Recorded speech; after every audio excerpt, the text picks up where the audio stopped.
Good morning everyone. Welcome to the English class. In the previous class, we learned the poem Daddy Fell into the Pond. Today, we'll see the exercises from the chapter. I suggest you please go through the poem once again and then come back to the exercise part. So let me read out the first question to you. It's a reading comprehension. Write T for true and F for false for these sentences. Now, the first one. The sky was blue and people were in a good mood. Is it true or false? No, it is false. The sky was grey and the people were all bored and they did not have much to do or nothing to talk about. Second question. The poet and his family were spending a day at the cinema. Is it true? No, it is false. The poet and his family were having a family gathering or a family get-together. Question 3. They were thoroughly bored before Daddy fell into the pond. That is true. Now, fourth question. Timothy cried when he saw his father fall into the pond. No, it is false. Timothy danced out of joy seeing the funny incident. So, the statement is false. The fifth one. Daddy was crawling out of the duckweed. Yes, that is also a true statement. Now, sixth one, it seems to the poet that the ducks were angry when Daddy fell into the pond. Is that a true statement? No, it is a false statement. In the poem, it is mentioned that the ducks were making sounds and it sounded that the drake was even laughing. So, that is a false statement. Now, let's move on to the next section. It is answer these questions. The first one, you can note down the question and answers in your notebook. The first question is, describe the day when the family had gone out. Was it a happy day? Let's see the answer. When the family had gone out, the day was gloomy, dismal and dull and the sky was grey. The next question, what was everyone doing just before Daddy fell into the pond?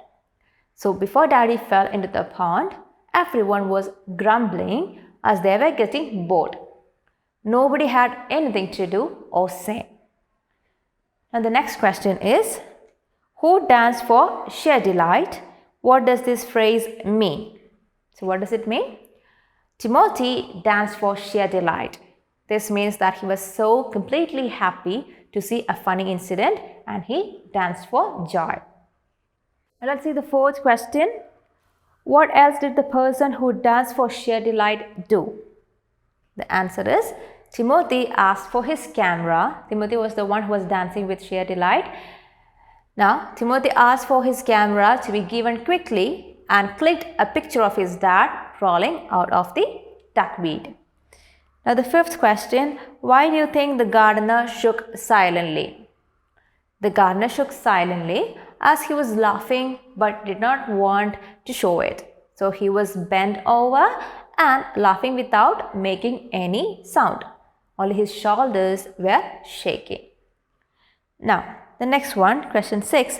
Who else laughed to see Daddy's plight? Who else laughed?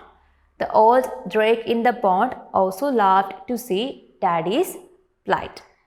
Let's see the next question. What do you think Daddy said when he crawled out? Daddy might have said, "Why did you all laugh?" Or he might have said, "The water was cold." We don't know. He might have said these words.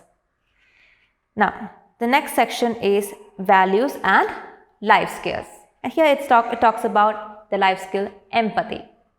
And what do you mean by empathy? Empathy is the ability to feel and to identify others' feelings or emotions. It's the ability to view from someone else's point. The ability to feel or think from someone else's shoes. So when you empathize with someone, you'll be able to understand and share their feelings. So here we have a question. This is a funny poem where the poet describes a hilarious end to a boring family outing.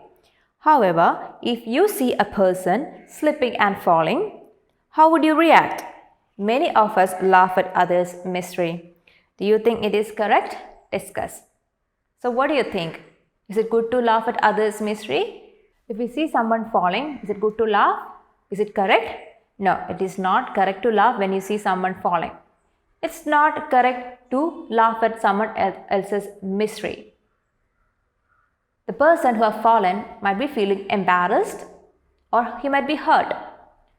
So if you laugh at it, he might feel even worse. What you should do instead? You should go to that person and you should ask him and check upon him whether he is hurt, whether he is okay. And if needed, you should be able to get him first aid. So that is the correct thing to do there. You have to empathize with that person. Clear? Now let's move on to the next section of exercise. It's vocabulary section and it's about moods expressed through colors. See, sometimes we associate our moods with colors. For example, white is considered as a color of peace, a color of purity. Similarly, we sometimes connect our moods with colors. So here we have a note. Read this line from the poem. Everyone grumbled, the sky was grey. So the poet has used the word grey to describe the mood of the people in the poem. They were sad and depressed.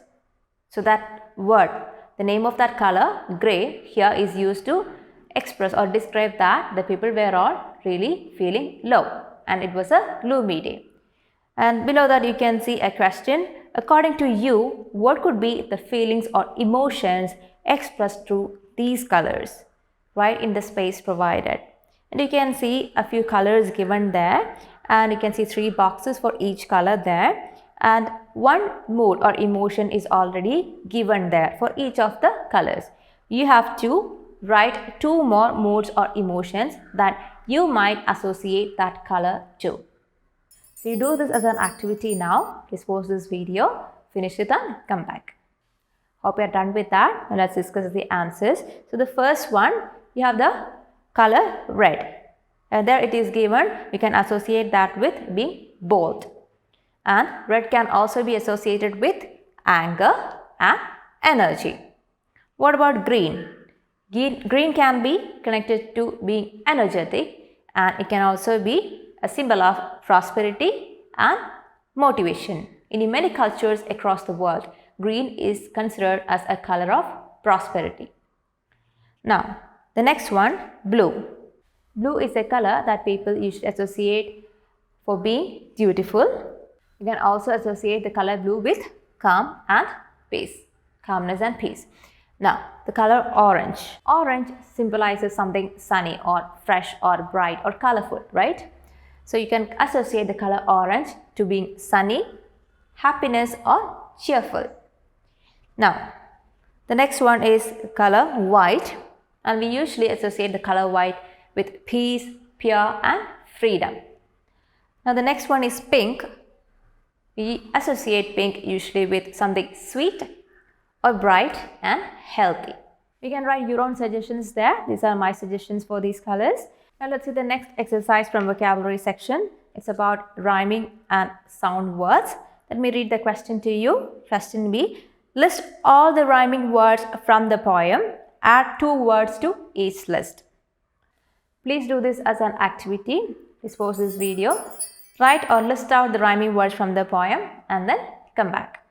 Hope you're done with that exercise. Now let's see the answers. In the poem you can see the words grey, say, day. The ending of all the words sound similar or the same. Beyond, pond. Bright, delight. Quick, click. Knee, silently. Daft, laughed. Respond, pond. So these are a few rhyming words from the poem. You can write these rhyming words in your notebook. Now let's see question C. List all the sound words from the poem. So there are some words in the poem which represent some kind of sound. Those are the sound words. You have to list out the sound words from the poem. Identify them and list out in your notebook. Do this as an activity now. Please pause this video, finish writing the words and then come back. Hope you're done with that exercise. Now let's see which are the sound words from the poem. The sound words from the poem are click and quacked. Were you able to find any more sound words from the poem? If you were able to, you can write them in your notebook. Now let's see the next section of exercise. It is a writing exercise and it's about limerick. What do you mean by a limerick? Have you heard about it? A limerick is a humorous poem consisting of 5 lines. And there are a few rules to follow when you are writing a limerick. See, a limerick is a humorous poem of 5 lines. The last words of the first line, second line and fifth line should rhyme. And also the last words of the lines 3 and 4 should rhyme. And when you write a limerick, we usually start with words such as there once was a or there was a. And here in the writing section, we can see a sample limerick given there. Let me read it out to you. The name of the limerick is Star, and let's see the lines. There once was a wonderful star who thought she would go very far, until she fell down and looked like a clown. She knew she would never go far. So this is a humorous poem written by Caitlin Gidner. And see the words, the last words of the first, second and fifth lines. They are rhyming. Star, far and again far. And what about the last words of the third and fourth lines? Down and clown, which are also rhyming. So this is a sample limerick. Now here your exercise is, now write a limerick on a topic of your choice. So I know some of you are wonderful poets. Now you have to choose any topic that you like and you have to write a limerick on it. So this is an exercise for you. You have to write the limerick in your notebook, take a picture and send it through Teams. Now let's see the next exercise. It's my word bank. Write the new words that you have learned in this poem. Which are the new words that you have learned in this poem? Let's have a look at them. Grumbled. Grumbled means complained. Dismal means gloomy or sad. Duckweed is a type of tiny flowering plant found in water. You have already seen the picture of duckweed when we learned the poem. Now daft. Daft means foolish or silly. Double up. Double up means to bend over with laughter. Like when you are laughing so hard, you might bend over. That is called double up. Now, sheer. Sheer means nothing other than. It's like total, nothing other than, just this one. So there was a line in the poem, and Timothy danced for sheer delight. That sheer delight means happiness, and sheer delight means nothing other than happiness, which means he danced in complete happiness. Now, delight. Delight means happiness or great pleasure. Merry means cheerful and lively. And slap knee. Slap knee means strike one's own knee with the hand when laughing heartily. Like when you are laughing so hard, you might bend over and slap your knee. So that's called slap knee. So you have to write down these new words and their meanings in your notebook. You have to understand the meaning of each of these words. Learn how to pronounce these words, also learn their spellings and learn to make one sentence each with each of these words given here. So children, we have come to the end of the chapter, Daddy Fell into the Pond. I hope the poem and the exercises we discussed in this chapter are clear to you. So that's all for today. We'll meet in the next class with a new chapter. Till then, bye.